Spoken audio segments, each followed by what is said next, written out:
So let's unbox these two. Let's start with the model IF24.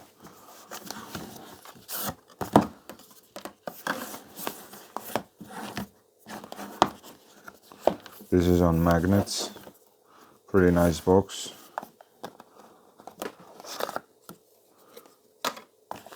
We get a lanyard, the flashlight, and the USB-C cable. Let's look at the cable quick. You get the instruction manual as well, and the cable, which is, I must say, this is a very nice cable as far as charging cables go. First of all, it is quite long. You sometimes get these tiny, worthless, thin USB cables that I mostly actually throw away, but this seems to be a nice USB cable. And we get the flashlight, and when you do get the flashlight, first there will be a protective layer which you do need to remove, as it says here. And now the flashlight should be good to go. We will unbox the Sofirn IF24 Pro, which will have the same presentation, same box on magnets, pull tab, and we get the same lanyard, which again is a decent quality lanyard. You do get spare O-rings, 2 spare O-rings actually with each, and a decent lanyard. So let's get that one out. Again, we have to remove the protective layer inside. These come with the Sofirn rechargeable 18650 3000 milliamp hour batteries. There we go.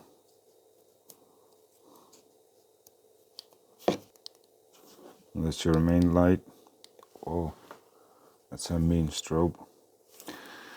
And that's the unboxing for the Sofirn IF24 and IF24 Pro. So for these two, IF24 and IF24 Pro, we'll do the review together and compare them.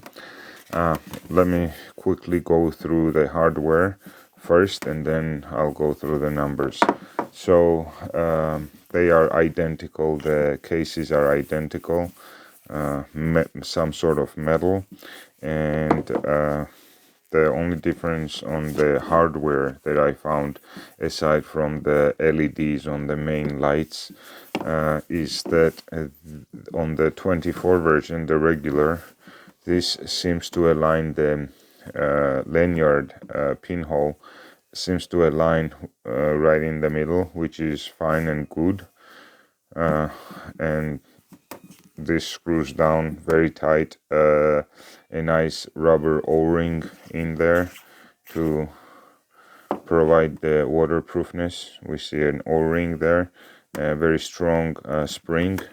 Inside we have the Sofirn 3000 milliamp 18650 battery.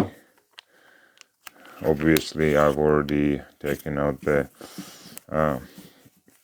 protector insulation, so that aligns, and I was not able to align this, so it would have been nice if it aligned, because that way it's kind of hanging from the side. The rest is the same 18650 battery for 3000 milliamp hours.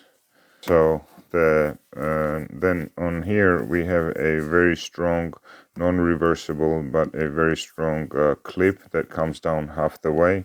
On the sides we have this design that helps with grip of the flashlight. Naturally you're holding it this way and manipulating here, so very good ergonomics for the light. And then we have this main switch here that rotates 360 unidirectional 360 joystick, let's call it. And then we have that middle button. So right now you can see it is on lock mode. We see that it's on lock mode, and you switch it here to the main light, and you hold down to increase or decrease the intensity of output, and you can also double click. That's turbo mode. If you double click again, then you get into strobe. You double click again, that's beacon. And so another it's not a beacon, but double click again, you get back to the main light. And this is very warm. It is heating up my hand even through these gloves, and that is giving us 1800 lumen output for turbo mode. This will do 2000. So the other difference on low modes that I found was we get on the main light output, the Pro gives us 3 lumen, where the regular version gives us 1 lumen, and we have 20 days to 300 hours. That's 12.5 days. So the Pro does give you about half of the moonlight, approximately, slightly more, but it gives you 3 lumen as opposed to 1. And then on low we have 25 lumen as opposed to 10 for the regular version, 250 lumen for the medium, 900 for the high. So basically you get higher outputs on your moonlight, low, medium, high. The turbo is the only one that gives you lower output, but that does not really determine whether you get more light output in total, because you have to figure in the candela output, etc. There's a few factors that determine the overall total output of light, and the beam distance, etc. And we do have beam distances here. Where is it? Right there, beam distance 9 meters, 12 meters, 1938, but that's natural because we get almost a double of output per each level, each mode on the Pro version. So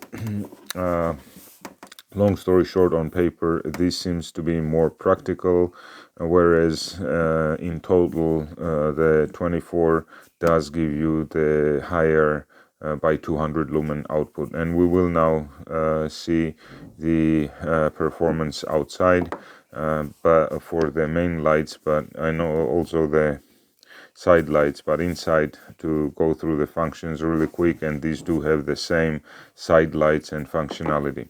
So right now we are on the main light. As we demonstrated, you hold down or you double click to go through the modes, and you hold down to turn it off also. Then we switch to the RGB light. Let me do it on the side so you can see. So here also we have 2 functions. You can either hold down or you can double click. So let's double click.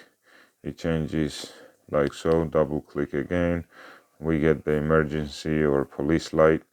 Double click again, it goes back to this light, which will, as you can see, I'll just put it down and you can see how it will change.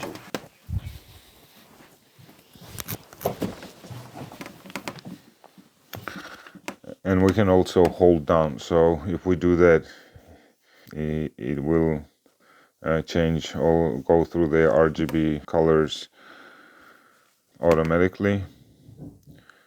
If we double click, it'll do this raindrop effect or waterfall sometimes. Oh, I guess that's the raindrop, and the other one was the waterfall. Turn it on and hold down. It does the same thing. It'll just go through the RGBs, and if I let out, it'll stay on that. If I turn it off, turn it back on, it comes on that color. If I change it, keep it on green, for example, and I turn it off, it comes back on that color. As you can see, same functionality. So these, as I said, the side lights have the same chip, same programming. The next function, as we switch here, will be these side light white lights, and here also we have different modes. If we double click, we get the turbo, or we can turn it off. If we hold down, it will just switch between the three different intensities. We double click, we get the strobe, which is interesting that we also get the strobe on the side light, beacon, SOS, and we go back to side light. So that's our functions, and then we can very easily just switch it to lock, and now it's locked regardless of what I press, what I push. By the way, we have the LED light here, and that indicates when we're charging, the charge level, and when we're charging, whether it's done charging or not. So there we look at these, how they perform outside, and make our conclusions whether there is a significant difference between their different modes on their main light output. The rest, as I said already, is the same. So I have the Sofirn IF24 Pro on my right, and on my left I have the 24 regular. This is low mode on both. We do have some color differences that will be visible even when we change the modes. But so basically we have 25 lumens here and 10 lumens here, and in each mode. So we turn them on, hold down.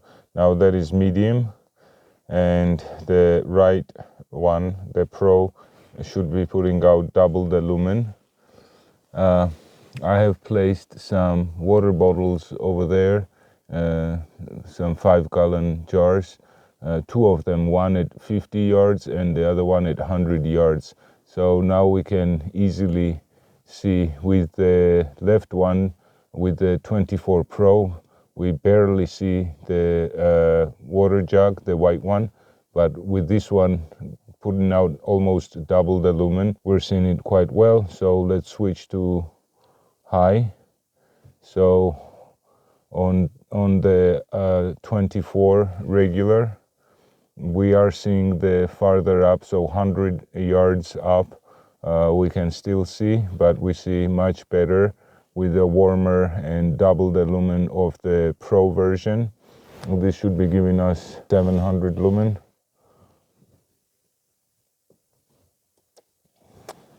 And then that is the turbo mode, and so that should be 2000 lumen, and that should be 1800. But as I said, it depends. The lumen output is not the only one. Throw and the candela also makes a huge difference. So I would say that the Pro version actually does give a better overall output and gives you more visibility than the regular version. And this is a much cooler light, and this is a warmer light. So there we go, both of them side by side. So I would say that we can comfortably see at around 150 yards with the turbo modes. Okay, so that's for our main lights. Now we will turn these off. They got quite warm. And let's go to the side lights. Turn that off. So on the side lights, I will just demonstrate on one because both are identical. So we hold down, we have three. This is the highest intensity, and then we get low, medium, and high. They last for a long time. We'll look at the papers inside, the numbers on the paper inside tabletop. But so the low is good enough for camping. Medium, you can easily move around on your campsite, and the high output is extremely good for a work light type of thing. This would light up an entire tent room very well to the level where you can play games, etc., enjoy your leisure time. So quite impressed with the lights so far. Let's look at quickly how the RGB acts in the nighttime. So I'm holding down the button and we're changing, going through the different RGB colors. Double click again. We get the emergency. Double click again, and then it's doing the automatic RGB. It's changing colors itself. I'm not holding down any buttons here. Double click and it's off. Okay, that will be it for the test of the Sofirn IF24 and IF24 Pro. I do prefer the Pro version. Okay, so what can we say after the nighttime tests outside? Both of these lights are very practical. They're very strong. The light output does match. I mean, this is not a scientific verification, but it did match what I was seeing outside. I'm not sure about the beam distance because I was not able to. Here it says for the IF24 Pro that it has 340 meter throw on the turbo mode. Now that's 1/3 of a kilometer, so I wasn't able to verify that, but I did beyond 100 meters see very well. What was surprising, now I think there is a clear favorite between these two, and that would be the Pro version. We'll get into the reasoning. Again, this is identical in terms of the hardware, the exterior, visual. The only difference is the main LED and how it's programmed. The rest is the same. Price difference, regular prices, this sells for 50 USD, this sells for 60, so $10 difference, but I think that $10 are justified with the significant upgrades in the performance for the main light output. Currently there is a 30% discount coupon running for both, so the prices will drop to 35 for the regular version and 40 for the Pro version. And within that price range, if the functions look appealing to you, it is a recommended flashlight. By all means, very good performance for the price, especially $40 for the Pro version. I think it's very good with all you get. You get the rechargeable battery inside, you get the USB-C charging. I was surprised for the difference because on paper this says 2000 lumens, this says 1800 lumens, so 200 lumens more on the regular version. But what you see in practical tests is a completely different story. And on paper, the way I can explain that is by the candelas that the Pro version puts out.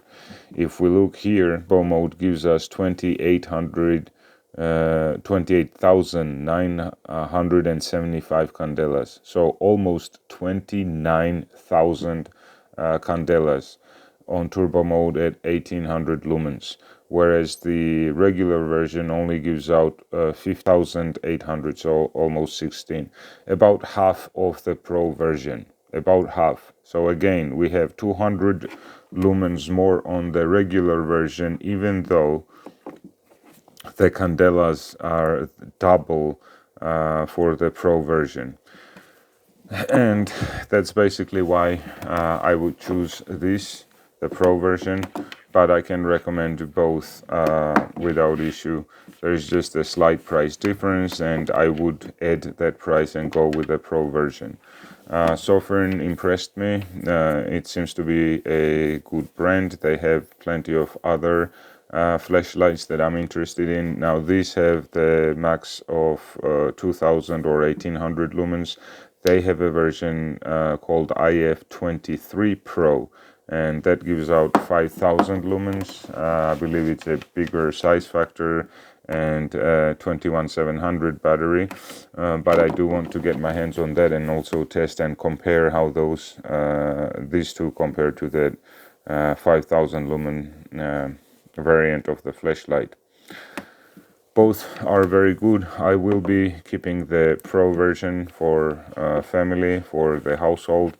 This is very useful. We get a very strong light, strong magnet here on the back.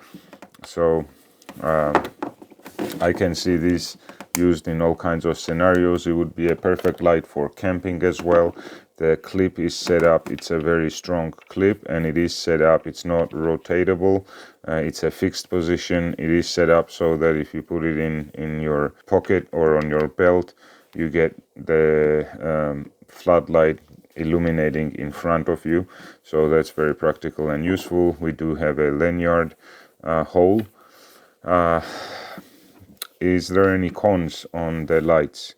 Yes, I could only find one. I mean, the ergonomic, the size factor, obviously it's an 18650 battery. They need to put all these functions in there, a large, nice usable button, the side lights, etc. I mean, you can't really shrink this down much. So all of that is acceptable, but just by coincidence, I guess, by chance, I found something that I think is a con, and that is if so these are magnetized, right, the butt caps. If I bring this magnet to the rotatable button, as you can see, it lights up. So if I move it down, it different functions. If I move it up, and then it even works on the front light, as you can see. I tested both, and both are the same. Again, front light, then we get... So there seems to be some sort of contact happening based on the magnetism. There we go. Is this an issue? Could be if you have this in the bag with a magnet or another tool, EDC item that could have a strong magnet. The light would just turn on, and it would, I guess, stay on like this in the bag. I don't know if Sofirn is actually aware of this issue. If they are, I am hoping they will correct this. I also wanted to see if this is a common issue, if other flashlights have this, and I wasn't able to verify that they do. These are the only two that have this issue.